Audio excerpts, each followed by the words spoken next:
Prezados amigos do Diálogo Espírita, estamos iniciando o programa de hoje, 27 de fevereiro de 2016. Nosso tema livre vai abordar as possíveis conotações espirituais com certas doenças, como, por exemplo, as transmitidas pelo mosquito Aedes aegypti, e outras, como da gripe suína, a AIDS, ebola, etc. Essas enfermidades, todas e suas consequências, incluindo óbitos, seriam castigo divino ou resultado dos processos regulatórios da lei de causa e efeito, ou karma, como muitos conhecem, ou seria apenas negligência humana? Em época de Páscoa, o Espiritismo responde sobre a ressurreição e a ascensão de Jesus ao céu. E para fechar, Cristo em nós no terceiro milênio explica as palavras de Jesus: pedi e obtereis. Será que podemos pedir tudo e basta pedir para sermos atendidos? O que podemos pedir? Como? Quando? Confira tudo isso a partir de agora no Diálogo Espírita.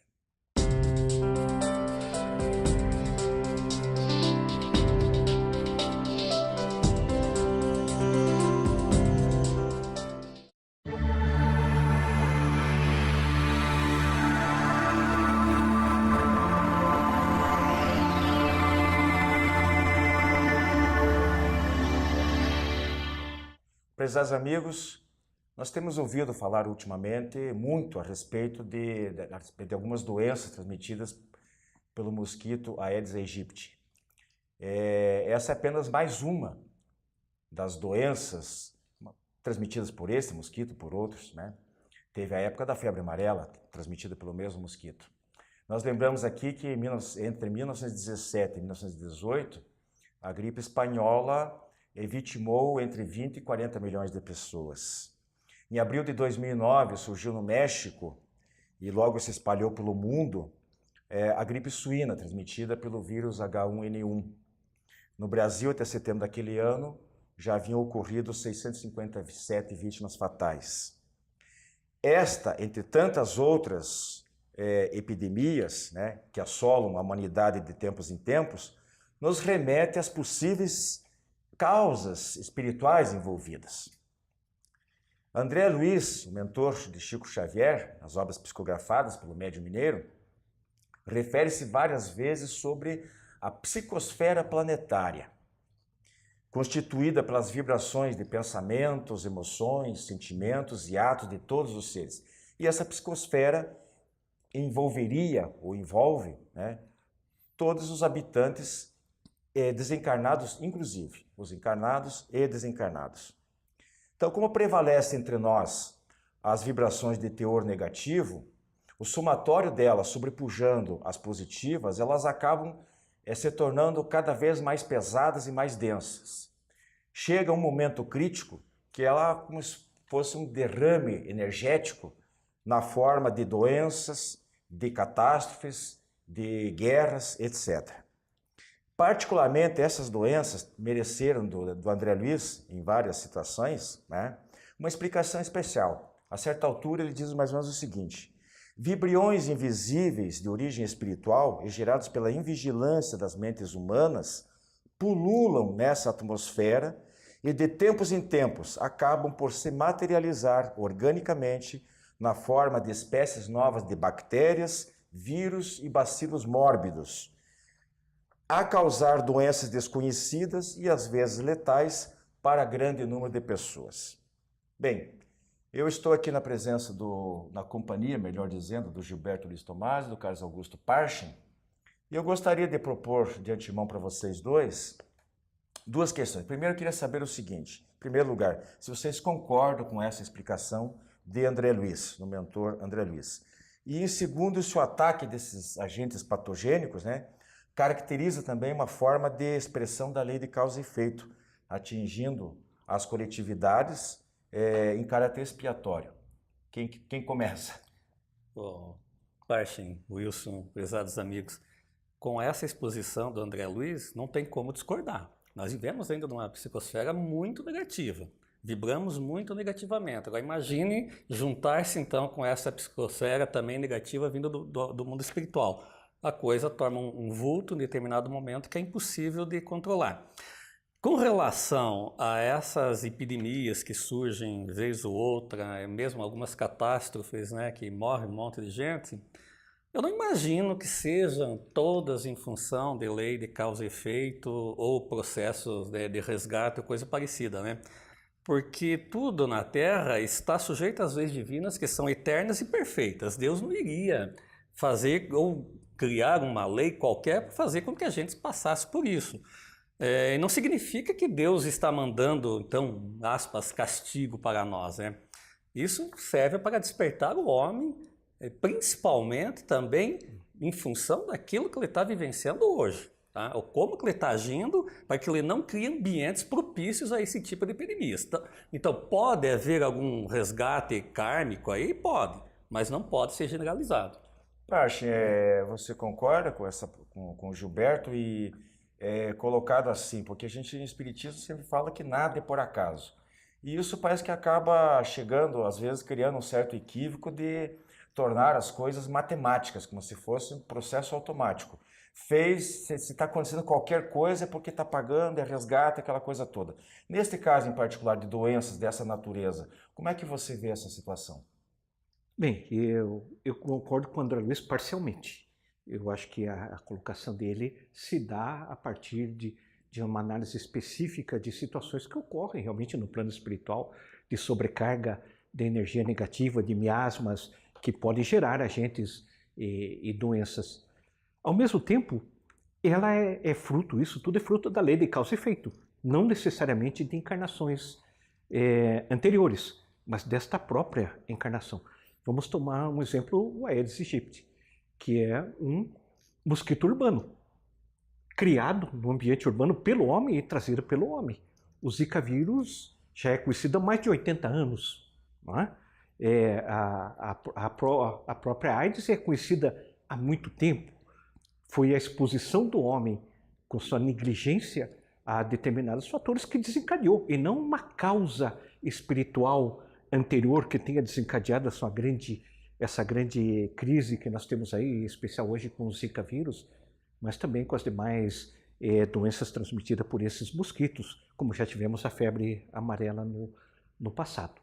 O que eu gostaria de dizer é que existe sim uma forte relação de causa e efeito com quem vai reencarnar como fruto oriundo dos problemas decorrentes dessas doenças. Você está falando da microcefalia, você acha que aí tem uma conexão mais caracterizada do ponto de vista de ser, digamos, que esses seres, nossos irmãos, essas crianças aí, elas estariam vindo e essas lesões, a microcefalia, que é uma deformação cerebral, né, um tamanho anormalmente mais baixo, seria consequência de lesões perispirituais, de problemas, de desajustes perispirituais de vidas passadas, que agora teria que fazer o reequilíbrio nessa encarnação, é isso? Não tenho dúvida, porque os amigos encarregados da reencarnação, os espíritos encarregados da reencarnação, eles aproveitam todas as oportunidades, Wilson.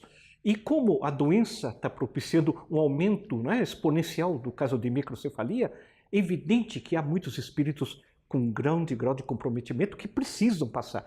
Nós temos casos de microcefalia que vivem poucas horas. Sim. Devem ser aquelas reencarnações compulsórias de muito problema perispiritual, e outros que precisam passar. Nós temos que lembrar, segundo nos informam os amigos espirituais, que temos 2,5 espíritos para cada encarnado.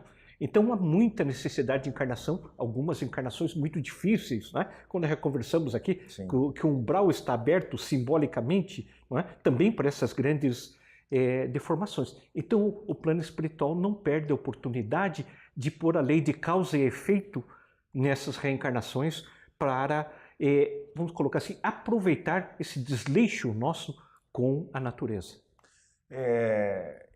Pelo que vocês colocaram até agora, eu acho que a gente pode talvez encontrar um meio termo, sem condescender com as exceções, mas também não sendo, digamos, muito ortodoxo de achar que, como eu falei no início, buscar uma relação matemática, né, entre certos atos, certas ocorrências do presente, necessariamente ligadas a causas anteriores, porque o destino das pessoas e da sociedade como um todo é refeito também no presente, com ações novas, pelo livre-arbítrio de cada um.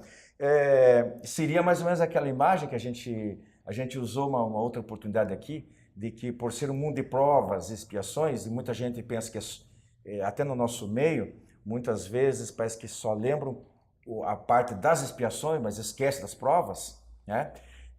E por ser um mundo de provas e expiações, é como se fosse você sair na chuva, né? Que tem um ditado, quem sai na chuva para se molhar. Nós estamos expostos aqui, todos esses agentes.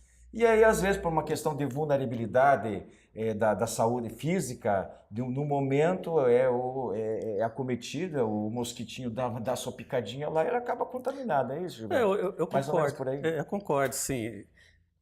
Não se pode usar como regra, né, essa situação para dizer que está tendo aí, então, uma lei de causa e efeito com essas pessoas que estão sofrendo esse problema.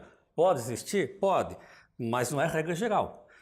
Geralmente nas crianças, quando acontece, elas estão talvez com um estado imunológico mais baixo, com os adultos também, e a situação se aproveita.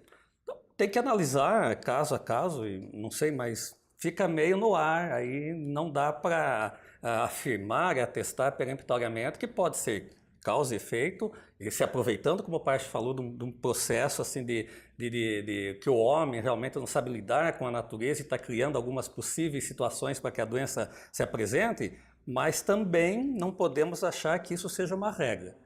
Tem que passar por isso, porque estava programado, lei de causa e efeito. Cada pessoa que foi picada pelo Aedes aegypti, porque tem um resgate. Não necessariamente não é no por meu aí, ponto né? de vista. No meu ponto de vista, É isso exatamente. que eu queria deixar bem claro, né? Não Esse é. fatalismo, porque aí nós não estamos falando mais usando de fé raciocinada, e o próprio embasamento em Kardec, quando a gente lê atentamente algumas perguntas, por isso que eu enfatizo aqui.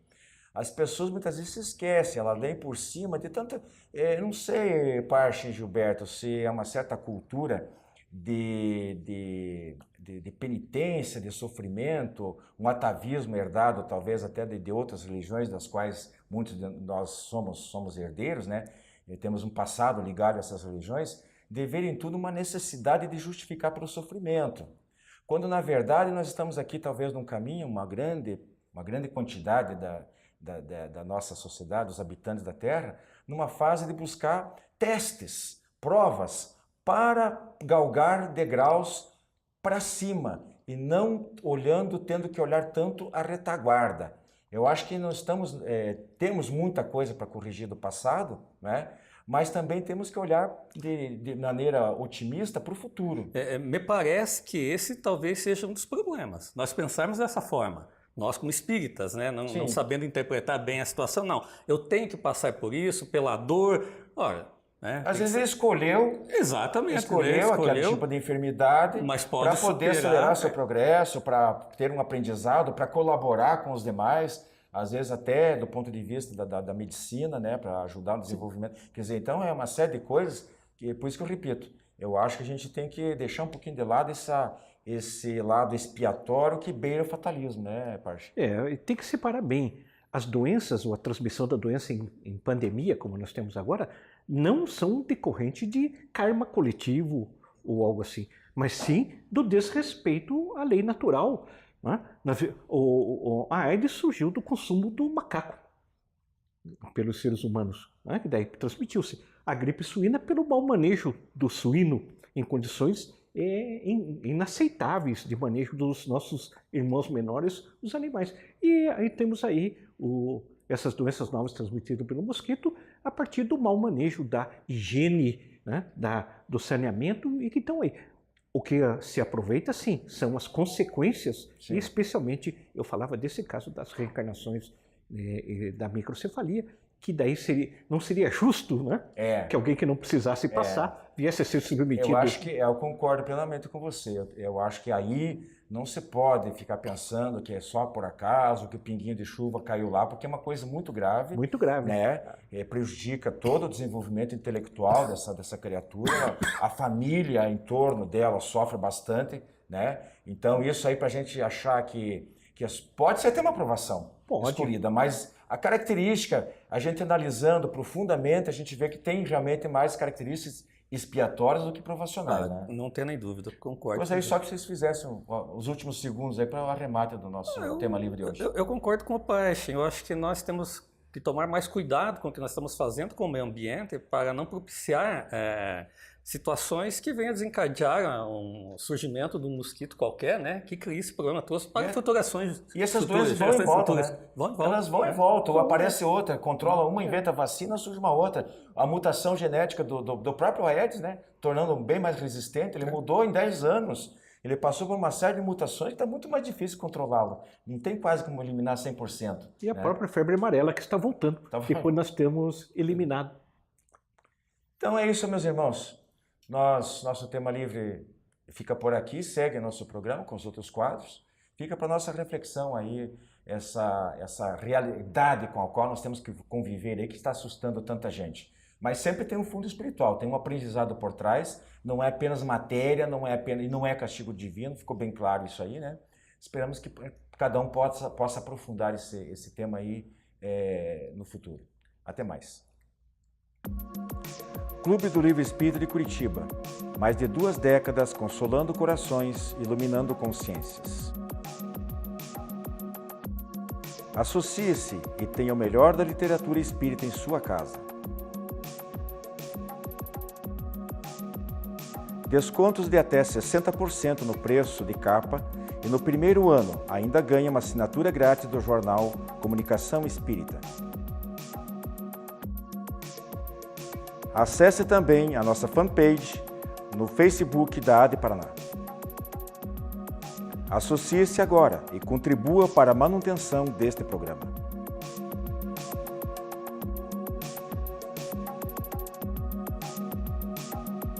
A revista Ser Espírita propõe um novo olhar sobre a vida encarnada. É o Espiritismo sintonizado no século XXI, revendo os princípios fundamentais da doutrina espírita sob a ótica da filosofia, ciência e religião. Nesta edição, o destaque é para a entrevista com o médium Mauri Rodrigues da Cruz, fundador da Sociedade Brasileira de Estudos Espíritas, imperdível.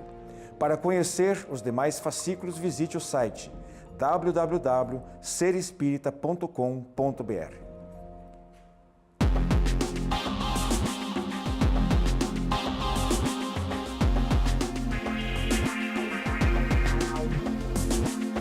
Prezados amigos, as 2 questões que trouxemos para hoje. A primeira, como o Espiritismo explica a ressurreição de Jesus? E como os espíritas explicam a subida de Jesus ao céu? Na primeira questão, nós temos que definir o que é ressurreição.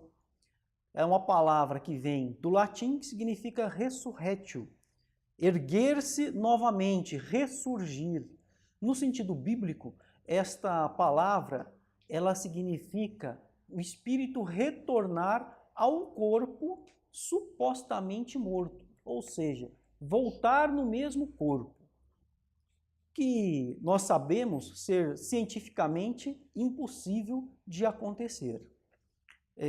Nós vamos ver em João capítulo 6, né, que Cristo teria dito: o espírito é o que dá a vida, a carne não serve para nada. Paulo, em Coríntios, ele diz o seguinte: a carne e o sangue não poderão herdar o reino de Deus. Ainda, Paulo diz assim: o Senhor é Espírito. Pedro, em uma das suas epístolas, ele acrescenta, né, Jesus sofreu a morte em seu corpo, mas recebeu vida pelo Espírito. Então, todas estas citações vêm corroborar para a ideia de que é impossível a situação da ressurreição, conforme entendem algumas religiões também cristãs. Nós respeitamos o posicionamento de todas, porém sabemos ser cientificamente impossível que isso aconteça. Se nós lembrarmos ainda da passagem da transfiguração no Monte Tabor, e em que depois Cristo, conversando com os apóstolos, ele explica, ele esclarece, né, sobre Elias e sobre João Batista. E ele fala que Elias já tinha retornado, porém não foi compreendido, não entenderam. E ele diz assim: então seus discípulos compreenderam que era de João Batista que lhes havia falado. E se nós pensarmos, volta no outro corpo, volta à ressurreição, conforme falado, João Batista e Elias, ele vai voltar em qual corpo? No primeiro ou no segundo? Se houver a ressurreição desta forma. Então, é impossível compreendermos desta maneira. Também existem pesquisas que foram realizadas com materialização, em que foi possível medir a frequência cardíaca do espírito. E existem várias pesquisas nesse sentido na literatura espírita também. Então, a menos que aqueles que o viram tenham feito pela vidência, o que aconteceu foi que Jesus densificou o seu perispírito para que todos pudessem vê-lo. Um exemplo de materialização. Ele pôde até ser tocado, né, como foi o caso de Tomé. Então, é assim como nós entendemos a questão da ressurreição. Não voltar no mesmo corpo, porque isso é impossível e as Escrituras também mostram. Mas a densificação do perispírito foi o que aconteceu. No caso de como os espíritas explicam a subida de Jesus ao céu. O que é o céu? Cristo sempre falou, o reino de Deus, o reino dos céus está dentro de vós. Então, que céu é esse que Jesus subiu?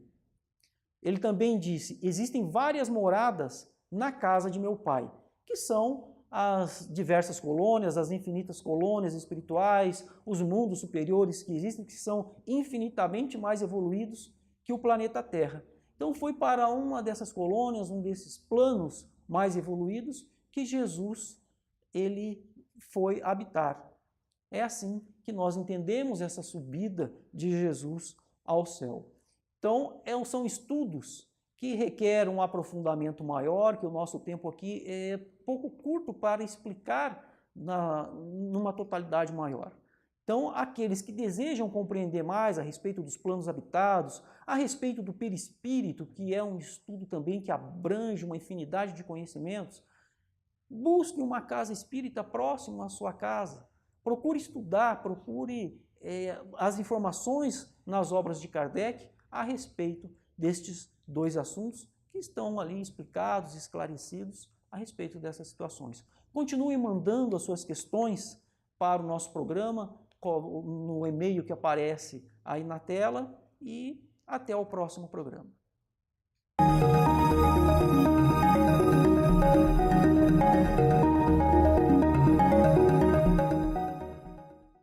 Olá, amigos. No nosso tema de hoje, nós relembramos aquela passagem do Evangelho em que o Cristo nos afirma que se pedirmos, nós obteremos. O que ele disse?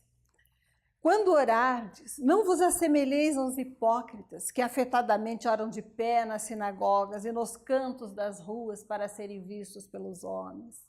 Ele nos ensinou também que não deveríamos ficar em repetições intermináveis de fórmulas decoradas, como se isso fizesse diferença para Deus. Jesus nos ensinou que nós deveríamos orar discretamente, elevando o nosso coração, elevando o nosso pensamento ao Criador, e que as qualidades de uma boa oração estavam ligadas à intensidade do sentimento, não à demonstração exterior, né, do culto da fé. Ele nos asseverou ainda, nos ensinou que para termos uma boa oração, nós deveríamos antes agir, fazer a nossa parte, antes de pedirmos a Deus. Ele nos disse, se tivermos alguma coisa contra o nosso irmão, vamos nos reconciliar primeiro com ele e depois lembrarmos de orar a Deus. Esses ensinamentos tão simples sobre a oração, ao longo dos milênios, quase que ficaram esquecidos, sepultados sob um manto de ritos externos e de fórmulas decoradas. Entretanto, quando pensamos no que é a oração, temos que lembrar, acima de tudo, que somos criaturas de Deus, criadas por Ele para a eternidade, ou pelo menos para a imortalidade, se não a eternidade. Não morreremos jamais. Somos luzes destinadas a um processo contínuo de aperfeiçoamento. E tendo Deus nos criado simples, pequenos, ignorantes, mas capazes de aprender, Ele não nos abandonou. Possibilitou-nos, com a conquista do pensamento contínuo que todos nós, seres humanos, temos, a capacidade de nos unirmos a outras mentes. Quando pensamos, quando sentimos, quando alimentamos nossas inquietações, os nossos desejos, nós estamos continuamente numa espécie de invocação, nos ligando a todas as mentes que pensam ou sentem como nós. E nesse processo de ligação mental, que faz parte da natureza humana com os nossos semelhantes, Ele nos deu a sua maior herança, a possibilidade de nos ligarmos também, não apenas àqueles pensamentos e criaturas comuns afins conosco, no nosso mesmo estágio de desenvolvimento, mas de nos ligarmos às esferas superiores da vida, em busca de consolo, de alimento espiritual, de inspiração. Quando nós elevamos o nosso pensamento às esferas superiores, dizem-nos os bons espíritos, sempre somos ouvidos, sempre. Mesmo quando oramos por alguém que às vezes não está em condições de nos atender, a nossa prece é refletida e é ouvida por outros espíritos encarregados pelos superiores, encarregados, por assim dizer, por Deus, de atenderem no que for possível, de ouvirem as nossas inquietações muito humanas ainda. Entretanto, como se dá a resposta do Senhor aos nossos apelos? Quando nós estamos premidos pela dificuldade material e pedimos socorro, naturalmente não vai ser suprimida a nossa necessidade de trabalho. E Deus, os bons espíritos nos auxiliam no atendimento ao nosso apelo aflito, no encaminhamento para soluções de mais trabalho, de mais aperfeiçoamento pessoal, de mais capacitação nossa para o desempenho de funções que nos tragam a subsistência necessária.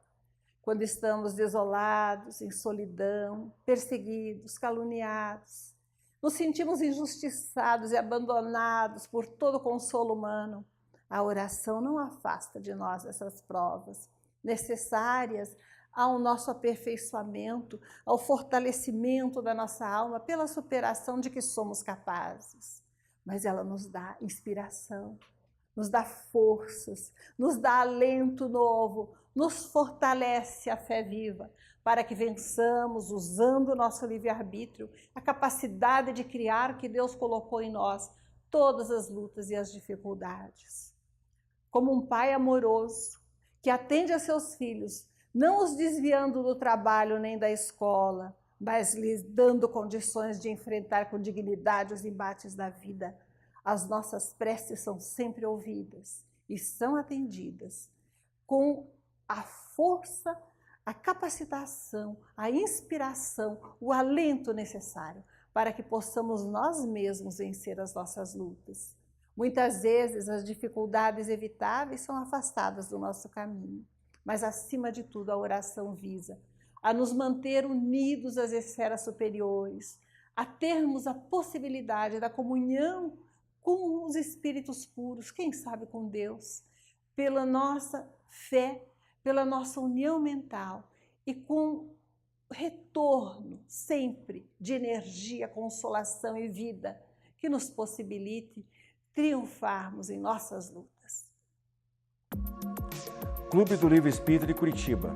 Mais de 2 décadas consolando corações, iluminando consciências. Associe-se e tenha o melhor da literatura espírita em sua casa. Descontos de até 60% no preço de capa e no primeiro ano ainda ganha uma assinatura grátis do jornal Comunicação Espírita. Acesse também a nossa fanpage no Facebook da AD Paraná. Associe-se agora e contribua para a manutenção deste programa.